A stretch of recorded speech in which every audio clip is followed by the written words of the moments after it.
Akkam jirtu barattoota nagaa keessanii ana waliin barnoota herreegaa kitaaba barataa kutaa 8 waliin ilaalaa turreerra. Viidiyoo 12ffaa kanaan boqonnaa 4 keessa kutaa 2ffaa wal fakkaatiin danaalee kan waliin ilaallu ta'a. Viidiyoo kana subscribe, like, share, comment gochuu hin dagatinaa. Yeroo barnoota gaarii. Barnoonni herreegaa kitaaba barataa kutaa 8 boqonnaa 4 inni viidiyoo har'aan kan waliin ilaallu mata duree 4.1 jalatti rog-sadoota wal fakkaatoo kan jedhu kan waliin ilaallu ta'a. Rog-sadeen rog baay'ee waan ta'eef amara rog baay'ee qabu kan qabatu ta'a. Rog-sadeen ji'oomeetirii keessatti roga baay'ee murteessaadha. Bu'uuraadha. Rogni lama veektar yookiin xiyya ta'anii malee danaa uumuu hin danda'an. Inni danaan isa salphaa yookiin isa jalqabaa rog-sadeedha jechuudha.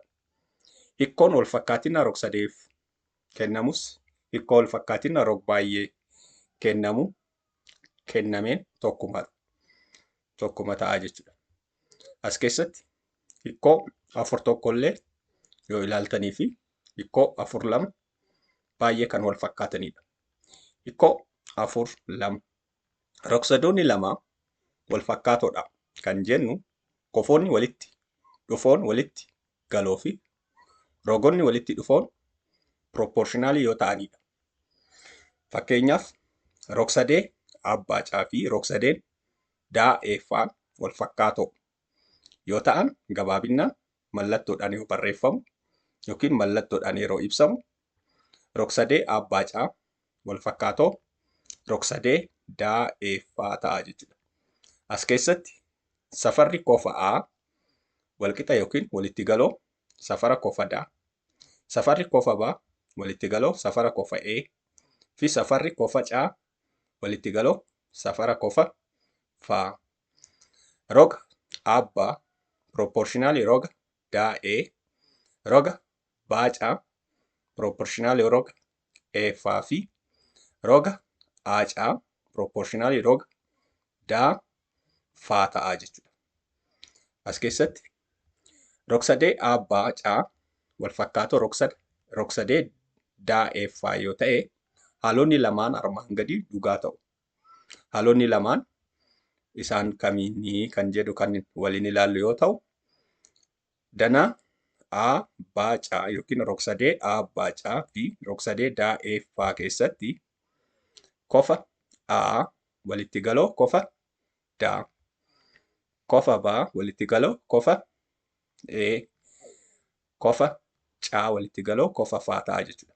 Inni lammaffaa roga abbaa proportionaalii roga daa'ee roga baacaa walqixa ta'a roga baacaa proportionaalii roga eeffaa kunis walqixa ta'a roga aacaa proportionaalii roga daa faa ta'a jechuudha.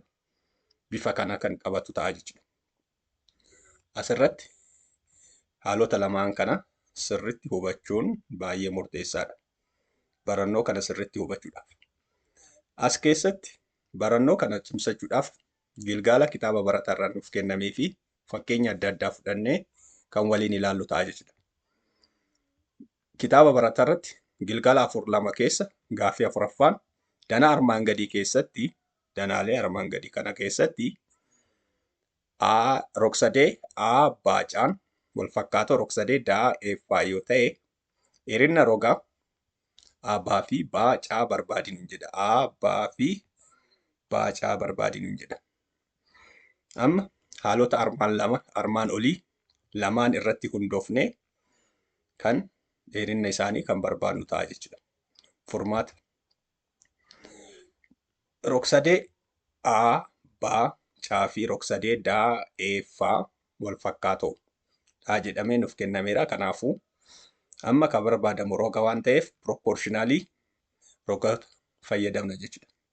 Yeroo kana roga abbaa proportionaalii roga daa'ee roga aacaa walqixa ta'a roga aacaa proportionaalii roga daafaa ta'a jechuudha. As keessatti aabbaan xaa hir'isuu 2 irra daa'een immoo 6dha. Irra 6 walqixa ta'a.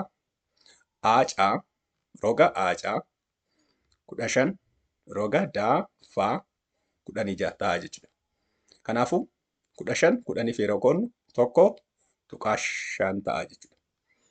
Amma kiriis kiroosidhaan isaan lamaan kana yeroo baay'isnu 10 cuftuu keessatti xaa baay'isuu 2 cuftuu walqixa ta'a. 6 baay'isuu 15 6 baay'isuu 15 kun 10 baay'isuu xaa 10 xaa hir'isuu 20 10 baay'isuu 2 20 ta'a. Walqixa ta'a 5 baay'isuu 6 baay'isuu 5 30 duwwaa barreessinee 0 barreessinee 6 baay'isuu 5 30 0 barreessinee 3 qabna. 6 baay'isuu 1 6 3 waliin 9 ta'a jechuudha. Kanaafuu amma termoota wal fakkaatan gara tokkotti yeroo finnu isa 20 gara harkaa bitaa jiru negeetiivii waan ta'eef gara harkaa mirgaa yeroo darbu poozitiivii ta'a jechuudha. 10 xaa walqixa ta'a 90 ida'uu 20 10 xaa walqixa ta'a 110 10f xaa koobatti hambisuuf 10f yeroo qoodnu xaa walqixa ta'a 11 ta'a jechuudha. Kanaafuu aabbaan xaa hir'isuu 2 waan ta'eef 11 hir'isuu 2 seentimeetira 9 ta'a jechuudha. Bifa biraatiin immoo pirooporshinaalii kana aabbaa irra daa'ee waan ta'eef jechuudha. Aabbaa argachuudhaaf 1.5 baay'isuu ni dandeenya jechuudha. Yookiin aabbaa walqixa ta'a 1.5 baay'isuu daa'ee ta'a jechuudha.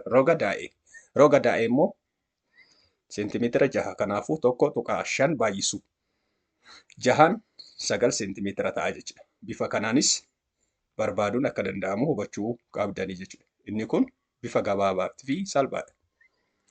4 1 3 walfakkaatiin rogsadoota mirkaneessuu mata duree jedhu kan ilaallu yeroo ta'u, walfakkaatiin rogsadoota mirkaneessuuf haalota muraasaa beekuun qofti gahaadhaan jedha. Haalonni kunniin immoo maal isaanii kan jedhu kan fa'aadha kan jedhu fakkeenyaaf haalonni 3 armaan gadii walfakkaatiin rogsadoota 2 mirkaneessuuf salphaatti kan gargaaramnudha jedha. Haalota 3 yookiin teeramoota 3 jedhamanii beekamu. Tokkoffaa walfakkaatiin rog-sadee kofa kofaa. Inni biroo lammaffaa walfakkaatiin rog-sadee roga rogaa. Inni sadaffaa walfakkaatiin rog-sadee roga kofa rogaan. 3 keessaa tokko fayyadamnee walfakkaatiinsa danaalee lamaan gidduu jiraachuu isaa mirkaneessuu ni dandeenya jechuudha. Rogsadoota danaalee rogsadoota lamaan gidduu walfakkaatiinsi ni jiramu hin jiru kan jedhu mirkaneeffachuu ni danda'ama jechuudha. Amma teeramoota yookiin haalota 3 kanneen fayyadamnee akkamitti akka mirkaneeffachuu dandeenyu kanatti aansinu tokko tokkoon kan waliin ilaallu ta'a jechuudha. Walfakkaatiin rog-sadeewwan kofa kofaa. Kofti lama yoo wal fakkaatoo ta'e yookiin yoo walitti galoo ta'an rog-sadeen tokko teeramii kofa kofaatiin wal fakkaatoodha jechuun ni danda'ama jechuudha. Rog-sadoonni lama keessatti kofoonni lama kan isaan tokko kofota lama kan isa lammaffaa waliin walitti galoo yoo ta'an rog-sadoonni lamaan wal fakkaatoodha jechuun ni danda'ama jechuudha. Fakkeenyaaf rog-sadoonni lamaan armaan gadii keessatti kofa paa walitti galoo kofa paa mallattoon kun mallattoo kofaati. Kun sarara tokko yookiin golboo tokkootiin ibsameera jechuudha. Inni kun walitti galoo kofa taa waliin innis golboo tokkootiin ibsameera jechuudha. Kun kan nuuf kennamedha. Waan nuuf kennameef kofti paa fi kofti taan walitti galoodha jechuudha. Inni biraa kofa qaa golboo lamaatiin ibsameera. Kofa saanis golboo lamaatiin ibsameera jechuudha. Kofa qaa fi kofa saan walitti galoodha jechuudha. Kunis waan nuuf kenname yoo ta'an kun nuuf kennameera jechuudha. Yoo ta'an rog-sadee paa qaa raa fi rog-sadee taa saa'uun wal fakkaatoodha. Kunniin lamaan haalonni lamaan kun yoo dhugaman inni kofa sadaffaa dirqaman wal fakkaatoo ta'a jechuudha. Maaliif kofoonni lamaan kun yoo wal fakkaatoo yookiin walitti galoo yoo ta'an walitti galoo yoo ta'an, kofonni lamaan kunniin yoo walitti galoota yoo ta'an, kunii fi kun yookiin as keessatti rog-sadee paa qaaraa wal fakkaatoo rog-sadee taa saa'uu ta'a jechuudha. Kana jechuun kofa paa golboo tokkootiin ibsameera. Kofa taanis golboo tokkootiin ibsameera jechuudha. Kunniin walitti galoodha jechuudha. Walitti galoo yeroo jennu wal qixadha jechuu keenyati. Inni biraa kofa qaa golboo lamaatiin ibsameera. Kofa isaanis golboo lamaatiin ibsameera. Kofoonni lamaan kunniin walitti galoodha. Kofa qaa fi kofa saa. Inni kofa sadaffaa kofa raa fi kofa uu dirqaman walitti galoo ta'uu qabu. Maaliif? Rog-sadeen tokko kofoonni keessaa isaa yeroo ida'aman meeqa ta'a? 180 ta'a jechuudha. Kofoonni lamaan kunniin kofa paa fi kofa taa yoo wal qixa ta'a, kofa qaa fi kofa saanillee walitti galoo yookiin wal qixa yoo ta'an, da'amni isaanii 180 irra yeroo hir'ifamu kofa raa fi kofa uu ni argannaa jechuudha. Kofa raa fi kofa uu walitti galoo ta'uu qabu jechuudha. Bifa kanaatiin mirkaneessuun akka danda'amu tooftaan isa jalqabaati jechuudha. Inni lammaffaa fakkeenyaaf danaa kanarratti rog-sadoonni lama wal fakkaatoo ta'uu mirkaneessuuf meeshaaleen barbaachisan tokkoffaa sarartoo, lammaffaa qubeessa yookiin irsaasii jechuudha. Sadaffaa koompaasii, afuraffaarraatti pirootiraaktara fi kan kana fakkaatan fayyadamtanii danaa armaan gadii kitaaba barataa keessan irratti kan kenname dabtara keessan irratti kaasuudhaan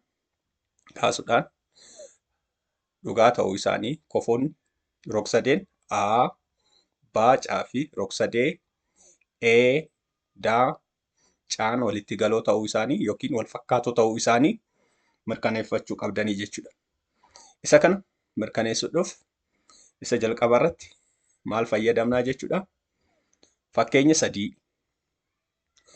danaa armaan gadii irratti rog-sadee Baacaa walitti galoo rog-sadee.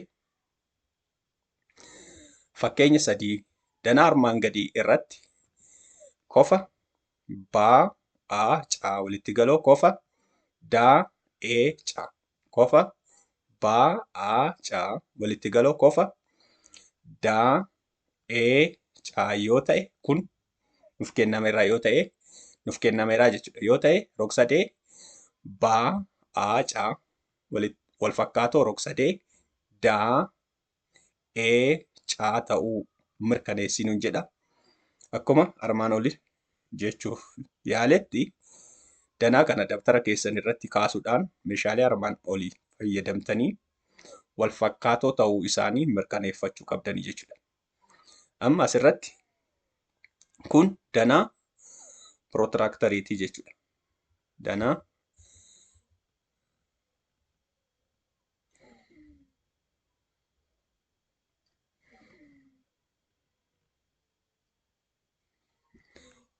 rog-sadoonni lama wal fakkaatoo ta'uu mirkaneessuuf meeshaaleen barbaachisan tokkoffaa sarartoo, qubeessaa, koompaasii, pirootiraktaraa fi kan kana fakkaatanidha.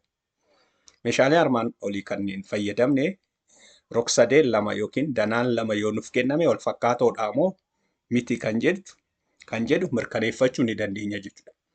Fakkeenya 3 kitaaba barataarra nuuf kenname fudhannee haa ilaallu. Kun meeshaa kun akkuma argitan pirootiraktaridha. Koompaasiidha. Koompaasiin kan nu fayyadamnu danaa geengoo kaasuudhaaf jechuudha. Kun immoo pirootiraktaridha. Pirootirakteriin immoo maal argachuudhaaf? Kofa safaruudhaaf meeshaa nu itti fayyadamnudha jechuudha. Fakkeenya 3 fudhannee haa ilaallu. Danaa armaan gadii irratti kofa Baacaan walitti galoo kofa Daa'ecaa yoo ta'e, rog-sadee Baacaa wal fakkaatoo kofa Daa'ecaa ta'uu mirkaneessinuun jedha. Akkuma jechuuf barbaadeetti rog-sadoota lamaan kana rog-sadee walitti dhufaniiru bakka caarratti jechuudha. Danaa kana dabtara keessan irratti kaasuudhaan meeshaalee armaan olii fayyadamtanii wal fakkaatoo ta'uu isaanii mirkaneeffachuun isinirraa eegama jechuudha. Pirootiraaktara kofa safaruudhaaf kan itti fayyadamnudha. Kofa kana safaruudhaaf pirootiraaktara akka tuqaa ni qaba jechuudha. Gidduu irratti tuqaa san finnee asirratti kaawwannaa jechuudha.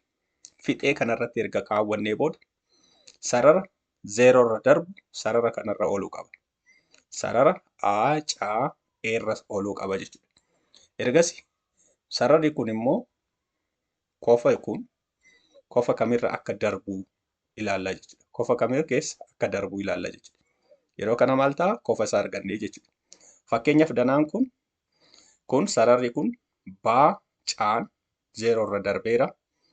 Ba'aan garuu meeqarra darbeera jechuudha? 75 irra darbeera jechuudha. Kanaafuu safarri kofa A baacaan 75dha jechuudha. Pirootiraaktara kanarratti bifa kanaan kanas safaruu ni danda'ama jechuudha. Isinis yaalii gochuudhaan akkaataa itti safaramuu beekuu ni dandeessu jechuudha. Sarartoo immoo dheerina roga A baa meeqa akka ta'e, baacaan meeqa akka ta'e, daa'een meeqa akka ta'e, caan meeqa akka ta'e, caadaan illee meeqa akka ta'e safartanii sarartuu fayyadamtanii safartanii hangam akka ta'e ilaalta'u beekuu qabdanii jechuudha. Isa erga galmeessitanii booda kofoonni walitti galoo ta'uu isaanii, rogoonni immoo pirooporshinaalii ta'uu isaanii ilaaluun mirkaneeffachuun ni danda'ama jechuudha. Amma garuu akkuma fakkeenya irratti nuuf kenname rog-sadee baa aacaa wal fakkaatoo rog-sadee daa'ee caa wal fakkaatoodha kan jennu haalonni lamaan armaan gadii yoo guutamanidha. Tokkoffaa irratti kofa A walitti galoo kofa E, inni lammaffaa kofa baa walitti galoo kofa daa, kofa caa walitti galoo kofa caa. Kunniin kofoota waliif duuba waan ta'aniif walitti galoodha. Inni lammaffaa rog-sadee danaa rog-sadee A baacaa keessatti roga baa A pirooporshinaala roga daa'ee roga walqixa ta'a roga aacaa pirooporshinaala roga caa yookiin caa kunis walqixa ta'a pirooporshinaala roga caa baa pirooporshinaala caa daa ta'aa jechuudha. Haalota lamaan kunniin guutamuu qabanii jechuudha. As keessatti mirkaneeffannaaf tokkoffaa kofa baa aacaa walitti galoo kofa daa'ee caadhaan hin jedhaa. Kun kan nuuf kennamedha jechuudha. Jalqabumaa kun walitti galoo ta'uu isaanii nuuf kennameera. Mallattoo golboo tokkootiin bifa kanaan ibsameera. Bifa kanaan yoo ibsame kofa A fi kofa E'n walitti galoo ta'uu isaanii nu mul'isaa jechuudha. Inni lammaffaa kofa A caabaa walitti galoo kofa E caadaa.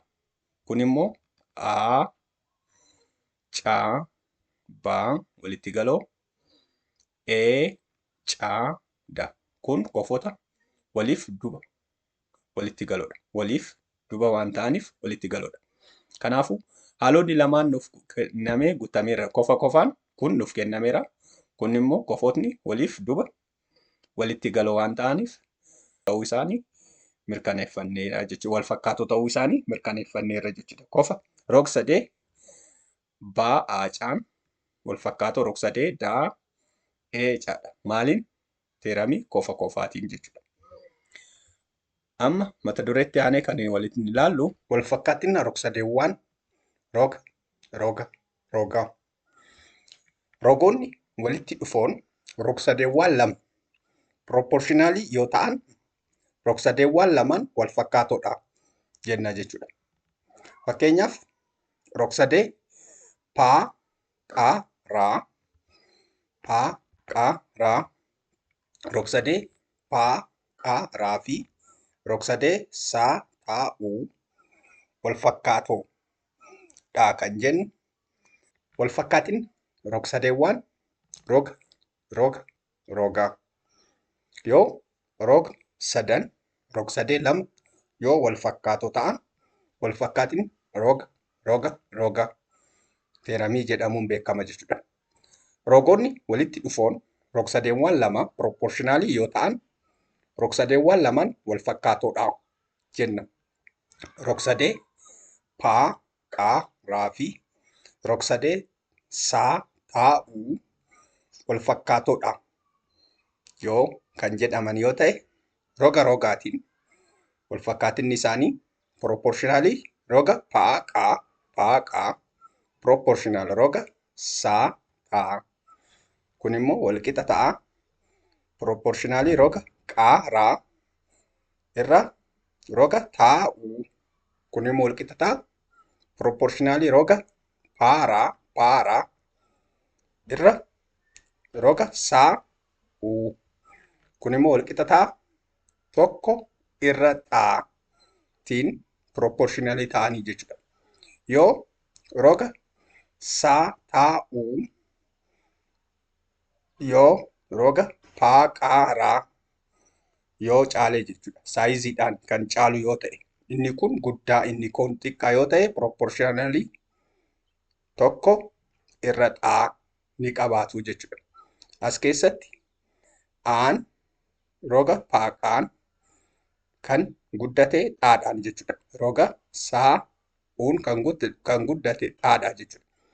Yoo paaqaa xaadhaan kan guddisu yoo ta'e baas, qaa, raa baas jechuudha. Taa'uu xaadhaan guddisna. Paa, raa caadhaa isa xaadhaan yeroo guddisnu saa'uu xaa ta'a jechuudha. Yeroo kana kan guddisnu fakkeenyaaf kun roga paa, qaa lamaan kan guddisnu yoo ta'e saa, taas lamaan guddisna bifuma wal fakkaatu. Qaaraa yookiin taa'uu lamaan guddisna. Saa'us lamaan guddisna jechuudha. Lamaan guddisnee lamaan baay'isnee jechuudha. Baan immoo sadiin yookiin afuriin yookiin shaniin, caammoo sadiin yookiin afuriin yoo baay'isne lakkoofsa garaagaraatiin yoo baay'isne hin ta'u jechuudha. Kan baay'isuu qabnu lakkoofsa tokkootiin. Lamaan kan baay'isnu yoo ta'e sadanuu lamaan baay'isna. Aan lamaan baay'isna. Baas lamaan baay'isna. Caas lamaan baay'isna. Sadiis yoo ta'e sadiin kan baay'isnu yoo ta'e baas sadiin, caas sadiin baay'isna jechuudha. Lakkoofsa garaagaraatiin yoo baay'isne ta'uu waan ta'uu hin dandeenyeef bifa kanaan of eeggannoo gochuu qabna. Kanatti aansinee gocha 4-3 waliin ilaalla. Gocha 4-3 maal jedha? Sarartoo qubeessaa koompaasii pirootiraaktara fayyadamuun rog-sadee baacaa armaan gadii dabtara kee irra kaasii nuun jedha. Rog-sadeen baacaa kana jechuudha. Gaaffii lammaffaa dheerina rogoota rog-sadee kaaftee kana si'a 2 guddisuutii rog-sadee haarawaa meeshaalee armaan olii fayyadamuun ijaarii nuun jedha. Meeshaalee sarartoo qubeessaa koompaasii fi pirootiraaktara fayyadamnee jechuudha. Rog-sadee argattee kana immoo rog-sadee daa'eeffaa jedhee moggaasii nuun jedha. Rog-sadee argannu immoo daa'eeffaa jennee moggaasna jechuudha.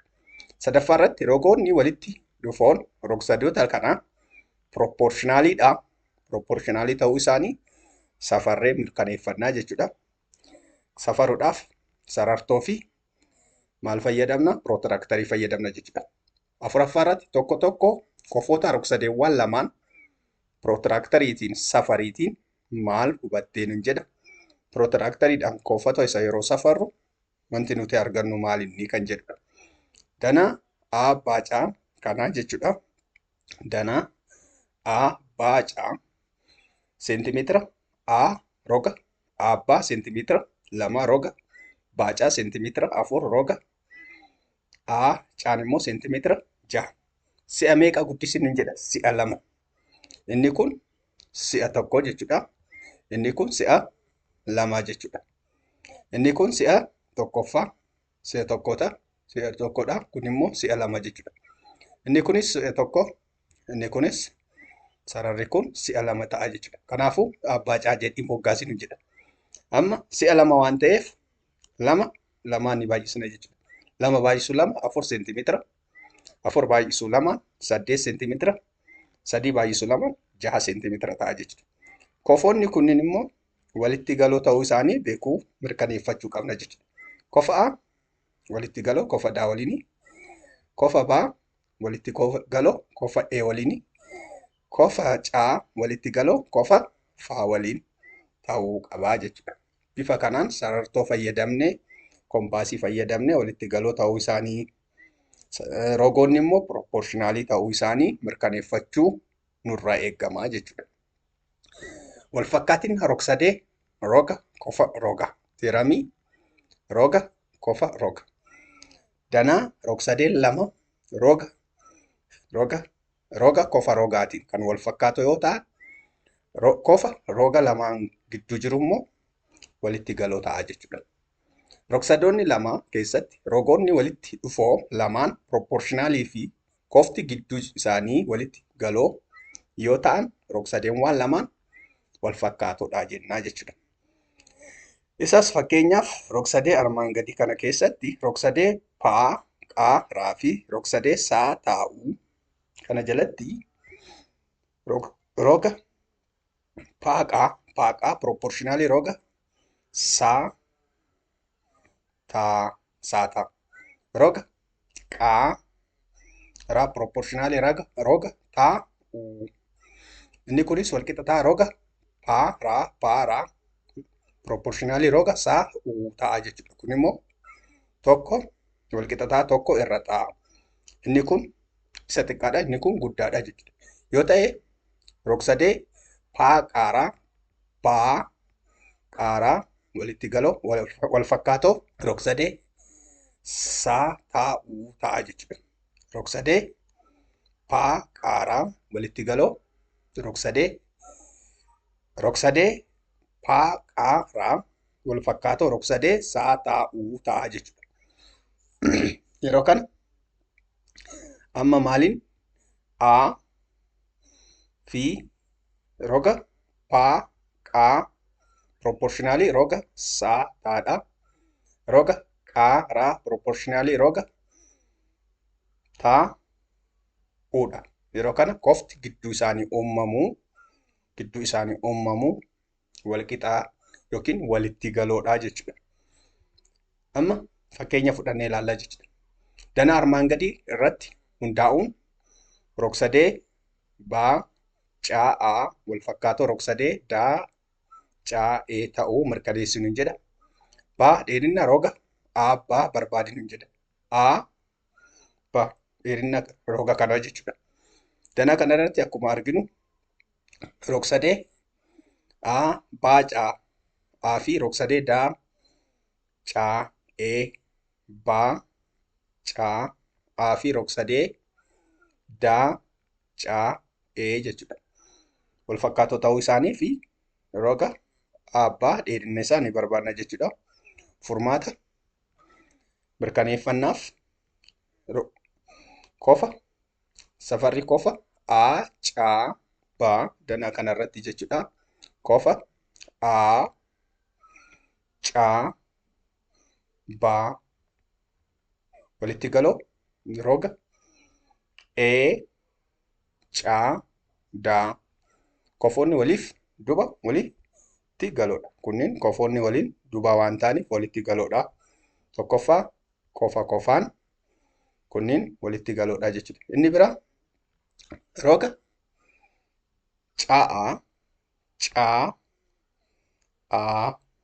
caa'aa kun 12 jechuudha. Irra caa'ee 8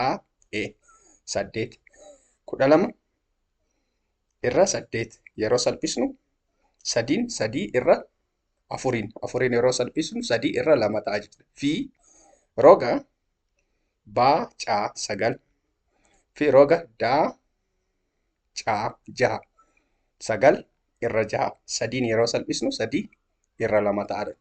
Rog-sadeewwan lamaan meeqa ta'e? 3 irra 2 3 irra 2 ta'a jechuudha. Wal fakkaatoo yoo ta'an rogoonni walitti dhufoon proportionaaliidha jechuudha. Rogoonni kunniin 3 irra 2 3 irra 2dha. Walqixaadha proportionaalii. Rogni kunniin proportionaalii waan ta'aniif wal fakkaatoodha jechuudha. Kanaafuu danaan kun teeramii roga kofa rogaatiin dhugoomeera jechuudha. Rog-sadeen baa caa'aa wal fakkaatoo rog-sadee daa caa'ee maaliin teeramii roga kofa rogaati. Baan dheerina roga baa barbaadinu jedha. Dheerina roga baa argachuudhaaf proportionaalii haldureewwan lamaan ni jiranii. Haldureewwan lamaan keessa proportionaalii rogoota ni ilaalla jechuudha. Baa jalatti dheerina roga abbaa argachuudhaaf haldureewwan lamaan rog-sadee mirkaneeffachuudhaaf fayyadamnu keessa proportionaalii rogoota fayyadamna jechuudha. Yeroo kana roga abbaa argachuudhaaf proportionaalii roga abbaa irra daa ta'a jechuudha. Kanaafuu abbaa argachuudhaaf daa kun immoo proportionaalii roga kam ta'a jechuudha. Proportionaalii roga lamaan keessa tokko fayyadamuu ni dandeenya jechuudha.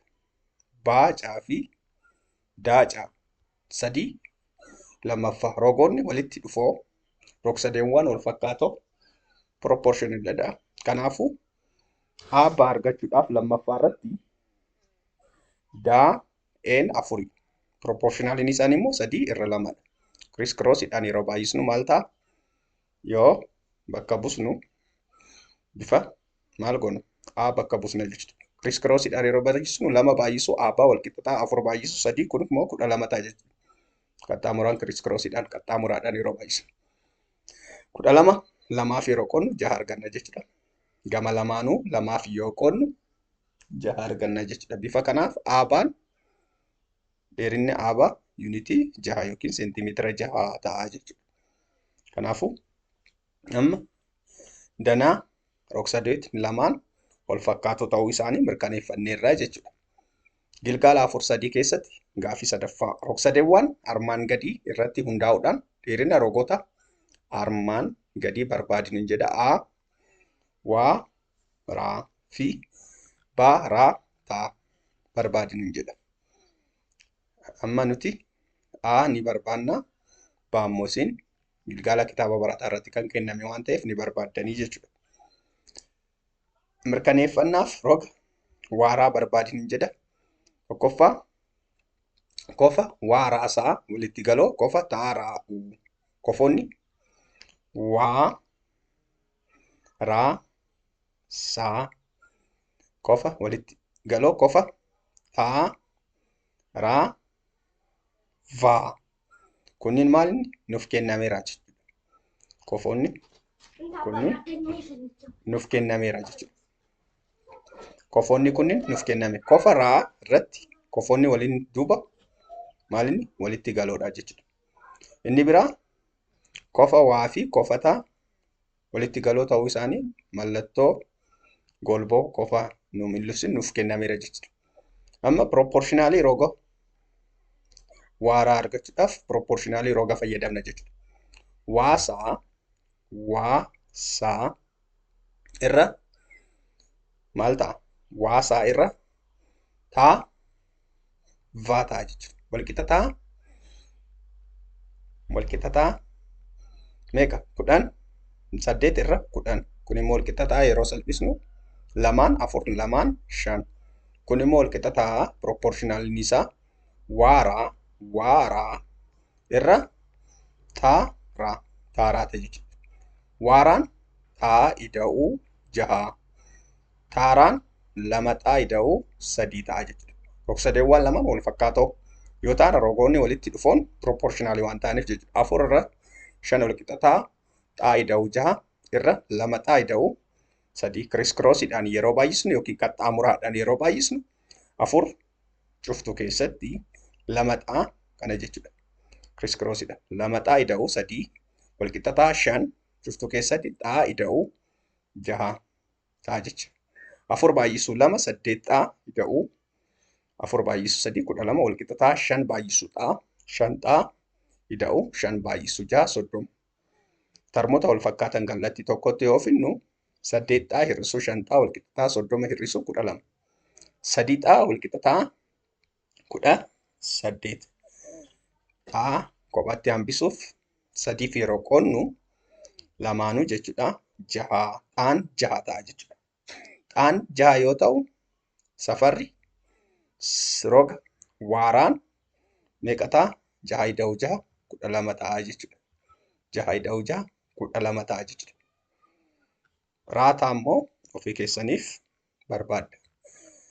Danaa armaan gadii irratti shanaffaan rogoonni aabbaa fi caa daan danaa ilaaltan kanarratti roga aabbaa fi caa daan wal tarree yoo ta'an dheerina roga aa'ee fi daa'ee barbaadinu jedha.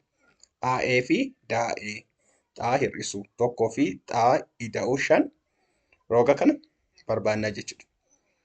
Asirratti wanti hubachuu qabda sararri lama wal tarreedha yoo jenne sarara tokkommuu isaan qaxxaamuru kofti keessaa yookiin kofa alaa fi kofti keessaa kofa alaa kana jechuudha fi kofti keessaa yookiin kofa keessaa fi kofa alaa walitti galoodha jechuudha. Kofa keessaa kanaa fi kofa alaa kana walitti galoodha jechuudha. Asirratti sararri kun sararri lamaan aabbaa fi caadaan wal tarree yoo ta'an kofa caa irratti uumamuu fi kofa baa irratti uumamu walitti galoo ta'uu qabu yookiin walitti galoo ta'anii jechuudha. Hiramii kana. Kanaafuu furmaata aa'ee roga aa'ee fi caa daa barbaadinu jedha. Kan nuuf kenname asirratti tokkoffaa kofa ee baa kofa baa fi kofa caa kofa daa caa kofota waliif duba walitti galoodha. Kofti kun kofa irratti uumamu kofa baa fi kofa caan maal ta'a?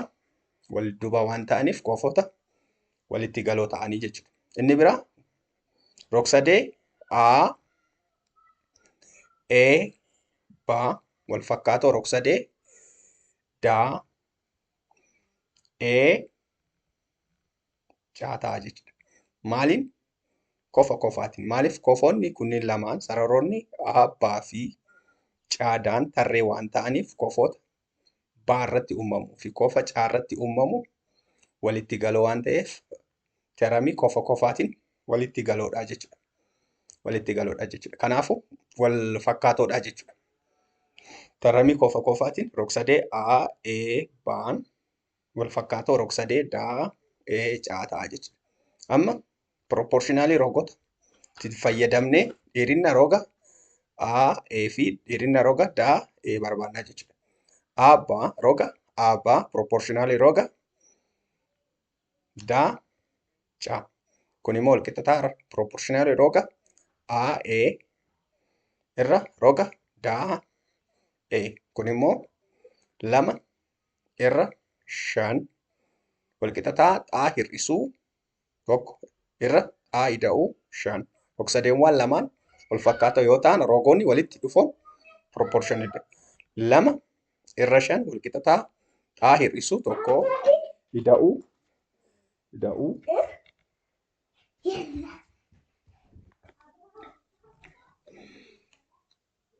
Gilgaala 4-5 keessa gaaffii 5ffaa danaa armaan gadii irratti rogoonni aabbaa fi caa daa wal tarree yoo ta'an aa'ee fi daa'ee barbaadinu jedha. Aabbaa fi caadaan wal tarree yoo ta'an rogoonni lamaan roga aa'ee fi roga daa'ee barbaadinu jedha. Asirratti danaa kanarratti wanti hubachuu qabnu sararroonni lamaan yoo wal tarree ta'an sararri biroo lamaan keessa kan qaxxaamuru kofti isa alaa fi kofti isa keessaa walitti galoodha jechuudha. kofti isa alaa fi kofa isa keessaa as keessa. Kana jechuun kofa kanaa fi kofa kana inni kofa gara alaa jiruu fi kofa gara keessaa jiru walitti galoodha. Kofa keessa kanaa fi kofa kana immoo sararoonni lamaan kun tarree waan ta'aniif walitti galoodha jechuudha. Kanaafuu teeramii kanaan yookiin bifa kanaan yeroo ilaallu kofa sararoonni A, B fi sararri C, D tarree wal tarree waan ta'aniif sararri kun immoo sarara lamaan kan kutu waan ta'eef yoo dheeressine kan kutu waan ta'eef kofa B irratti uumamuu fi kofa C irratti uumamu walitti galoo ta'anii jechuudha. Kofa B fi kofa C walitti galoo ta'anii jechuudha. Amma furmaataaf kan barbaadamu roga AE fi roga CD barbaadin jedha. Roga AE fi roga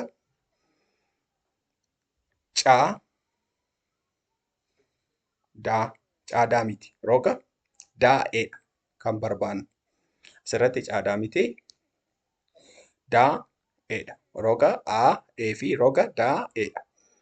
Inni tokkoffaa furmaataaf tokkoffaa irratti kofa A, E, B fi kofa D, E, C kofoota waliif duba walitti galoodha. Asirratti E irratti kan uumamu A, E, B fi D, E, C asirratti kofoota waliif duba walitti galoodha jechuudha. Inni lammaffaa irratti rog-sadee A, E, B fi rog-sadee D, E, C wal fakkaatoodha. Maaliin? Kofa kofaati. Kofootni kunniin kofa B fi kofa C wal fakkaatoodha waan jenneef kofa E immoo kofa waliif duba wal fakkaatoo waan ta'eef teeramii kofa kofaatiin wal fakkaatoodha jechuudha. Inni sadaffaa roga A, E fi D, E argachuudhaaf proportionaalii rogoota fayyadamna jechuudha. Proportionaalii rogoota yeroo fayyadamnu roga A, B proportionaalii roga D, C ta'a jechuudha. D, C ta'a. Inni immoo walqixa ta'a proportionaalii roga AE fi roga DE ta'a jechuudha. Kun immoo walqixa ta'a. Kuni 2, kun 5 waan ta'eef 2 irra 5. Kun immoo walqixa ta'a. AE'n xaa hir'isu 1. DE'n immoo xaa ida'uu 5. Kun immoo rog-sadeewwan 2 wal fakkaatoo yoo ta'an rogoonni walitti dhufoon proportionaaliidha. 2 irra 5 walqixa ta'a. Xaa hir'isu 1 irra xaa ida'uu 5.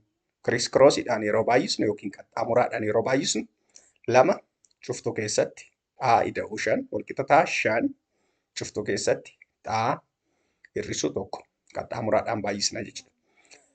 2 baay'isu xaa 2 xaa ida'uu 2 baay'isu 5 10 walqixa ta'a. 5 baay'isu xaa 5 xaa hir'isuu 5 baay'isuu negeetiivii 1 negeetiivii 5.